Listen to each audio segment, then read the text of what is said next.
what are the pitfalls and what are the things you've learned running an ICO.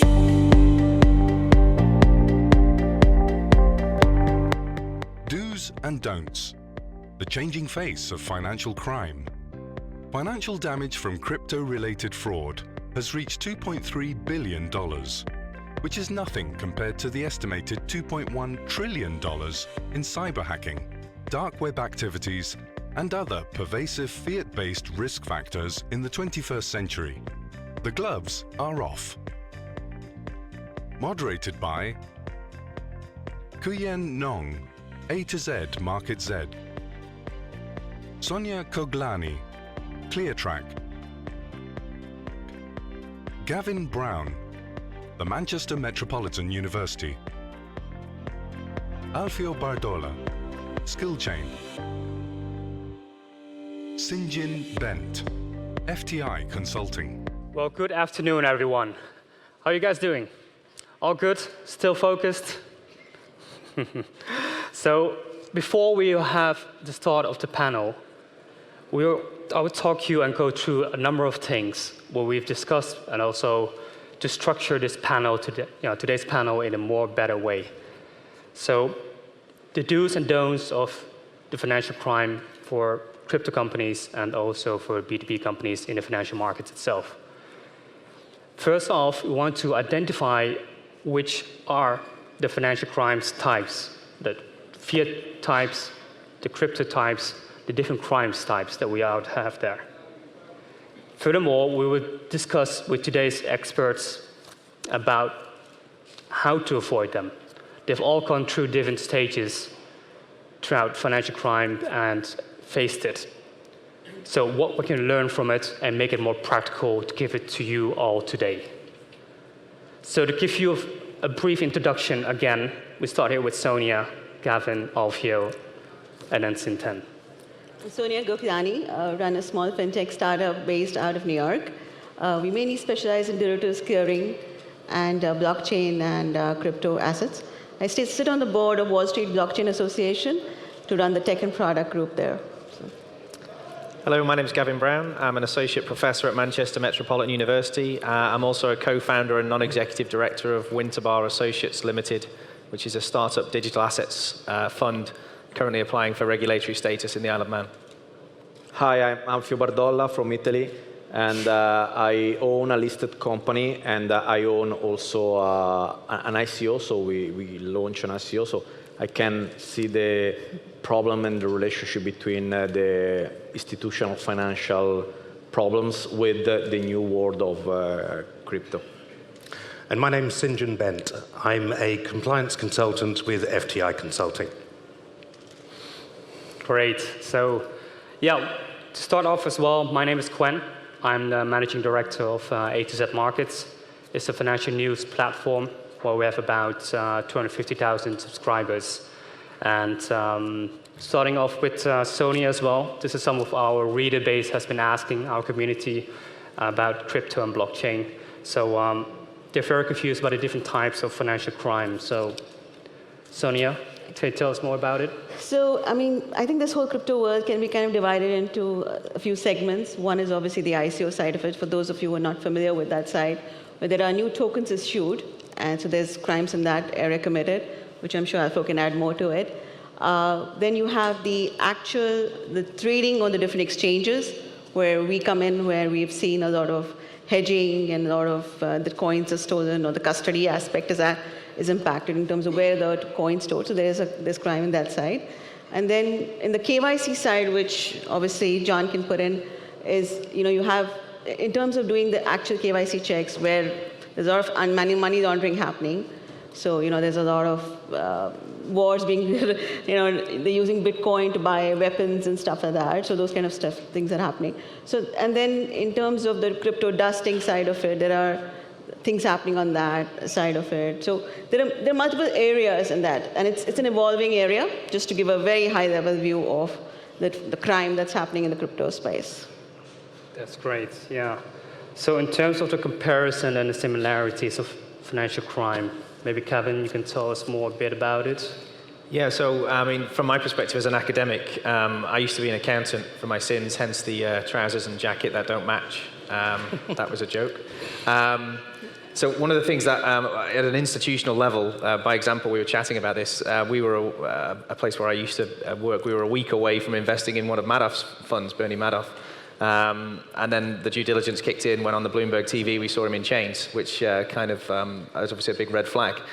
So what is that kind of example of a sort of pre-crypto type of crime or Ponzi scheme got in similarity with an ICO or something like that? Because often the Ponzi scheme is a term which is kind of thrown in the face of many ICOs, whether they be legitimate or not.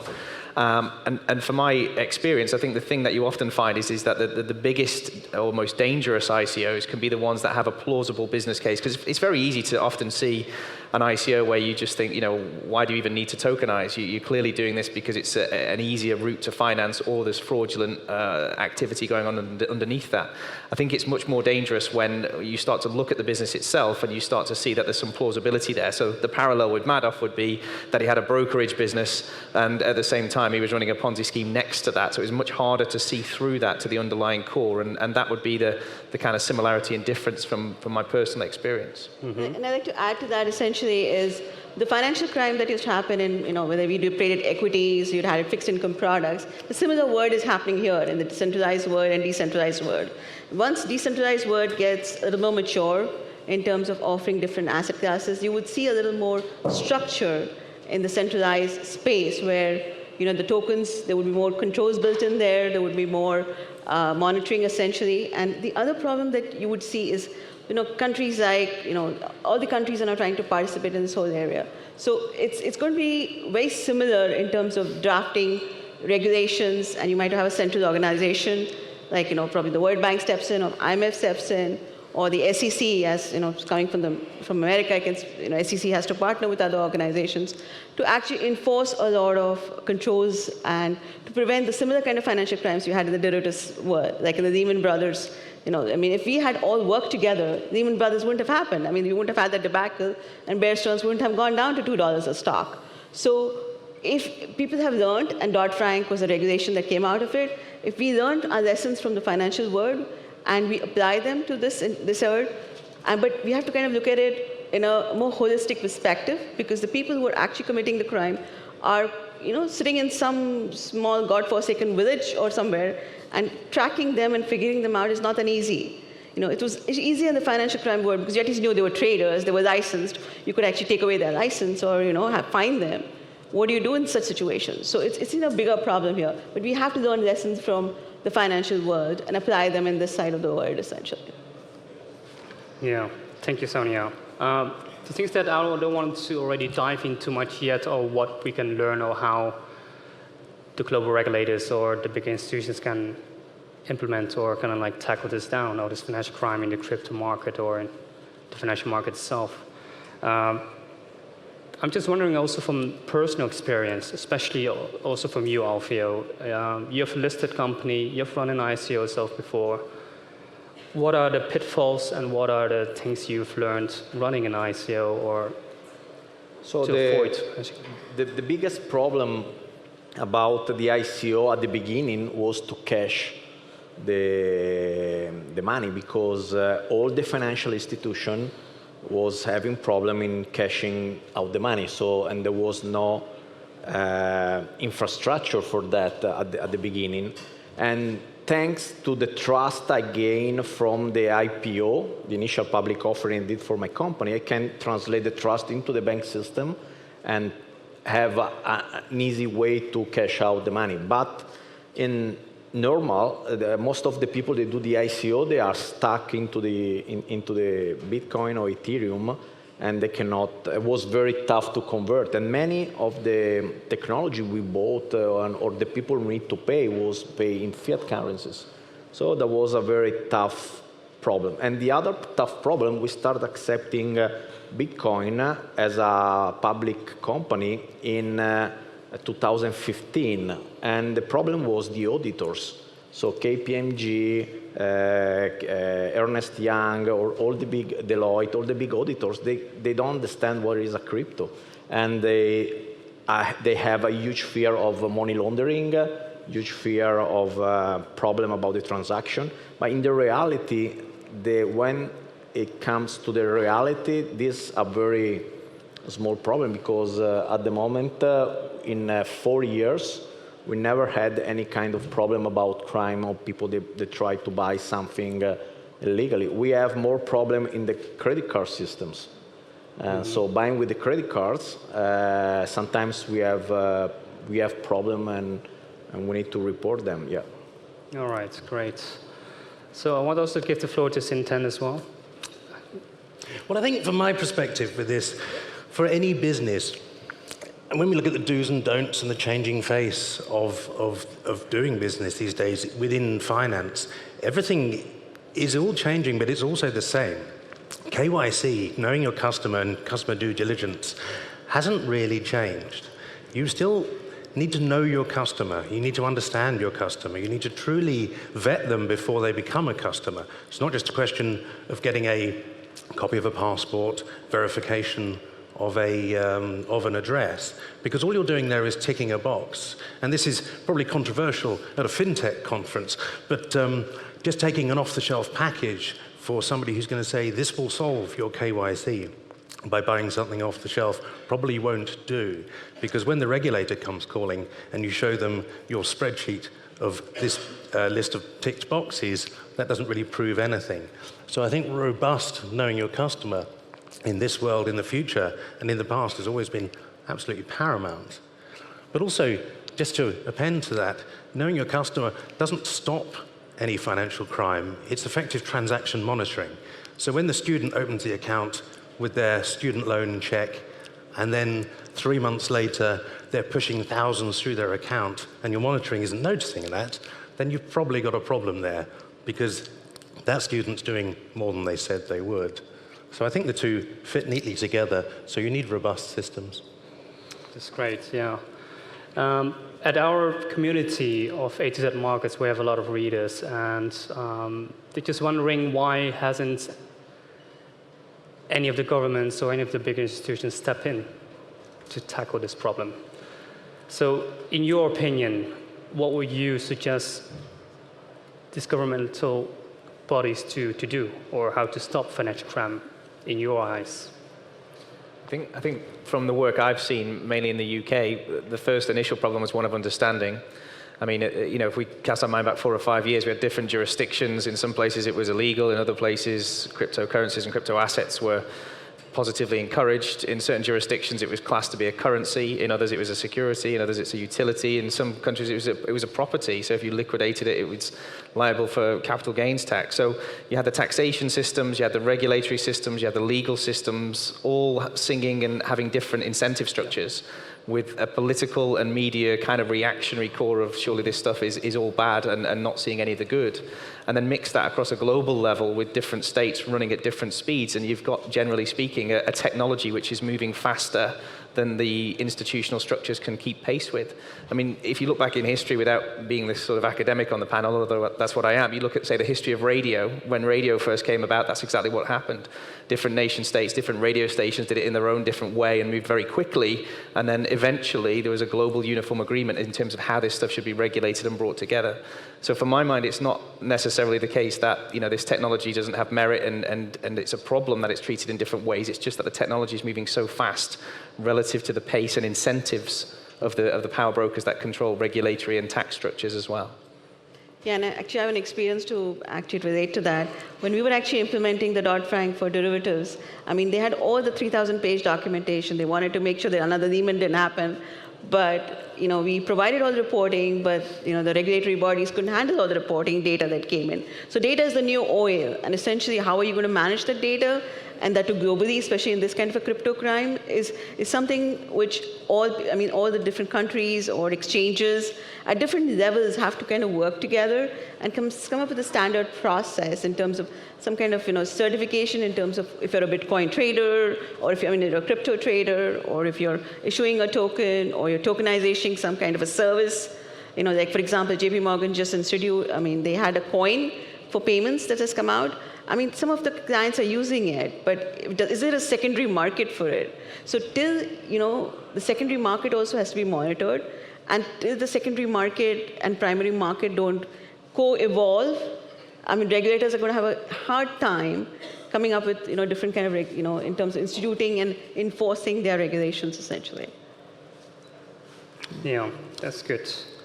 So, Alfio, maybe you can also share more about your experiences then as running the ICO. So running the ICO, we decided to use Swiss because it was the first place in Europe, also if it's not part of European community, that start to have legislation. From Italian point of view, it was a very big problem because nobody understands anything. So I think we need to come together as an industry to talk to the newspaper, to talk to the politician, in order to make them understand better our industry, because we need to get rid of this kind of bad people because we are using the cryptocurrency. So it's look like all the crimes start and finish with crypto, but that's not the reality, because the fiat is so much bigger and so much more crimes, and this is just a small part. And probably they are micropayment, most of the crime. I don't think there will be very huge payment moving from Bitcoin from one side to another. So, but as soon as something show up in the newspaper, the relevance and the focus of the media become larger and larger. And as an industry, I think we need to help them to understand better our movement and to make the crypto world a real world also in the real life. Yes, I like your point there. So in that essence, a lot of our readers also mentioned that maybe education is the key. Education of the current generation, education of the coming generation, of the millennials, etc., about the impact of. But I think on that regard, the challenge with that education piece or hurdle is that you've genuinely got to be a polymath to understand this. You know, I'm a financial economist. I specialize in trading. If someone said to me, can you code an ICO? I'd be like, I've got no clue at all. I can code time series and do statistics, but I can't create a coin. You know, you need to have a sociological understanding. You need to have a legal understanding, a tax understanding, a regulatory understanding, and no single individual institution has got the full repertoire of skill sets to get a handle on this, which is genuinely pervasive. And I think that's one of the key reasons as to why we're struggling with it so much as an industry and also as a global population as well. Yeah. So how would you turn that around as an advisor or consultant to the government? I don't know. I don't know. Do you not have a prepared solution for us? No, we need to have a James Bond. I think it's a big problem because we are dealing with something is a worldwide, and after we have local regulations. So it's probably it will need years and years and years, because the best scenario is that we have one regulation worldwide, but this is technically impossible. So that will be tough to regulate it. Yes, I think while we wait for the regulators to sort it out on a global basis, we should probably learn what we can from the financial crisis that wonderful 10-year anniversary of that we're all celebrating. Learn from the mistakes of the past. You know, invest in the right systems, not just delegate responsibility to systems. Develop our own bespoke systems that work for our businesses, so we truly understand not only who we're doing business with, but when something goes wrong, be it fiat or crypto, we're alerted to it, and that we can have these open discussions. Yeah. And I think on that regulatory point as well, I think because there's so much value in this, it's not going to disappear. You know, it has to be addressed at some point. And whether that's from positive regulatory changes or whether that's from some of the external threats, such as another financial crisis, touch wood, it doesn't happen, but something like that happening and changing the way people use and interact with money and technology, it could force the regulators to act in order to be able to address that particular change. So there's one thing we could probably think of, I mean, in terms of the tech and the regulators working together, and coming up with an incentive-based model. So in terms of, for example, if the institutions, exchanges have to comply with the regulations, they get incentive in terms of like in terms of the collateral requirements or in terms of some kind of tax leavages. If the regulators can come up with an incentive-based mechanism, people will follow it. And if tech giants work with them, for the Googles and Facebooks of the world, if they work with the regulators, come up with a system which is easy to use versus becoming cumbersome, and work with the regulators' operating systems, which is in some ways they haven't kept up with the times. So I think all the three, coming up with the incentive-based and keeping up with the times in terms of technology, that would the triangle may actually speed up things essentially. Just my 2 cents into it. All right. Thank you very much for your attention. I would like to thank the panel members for today and providing the experts insights.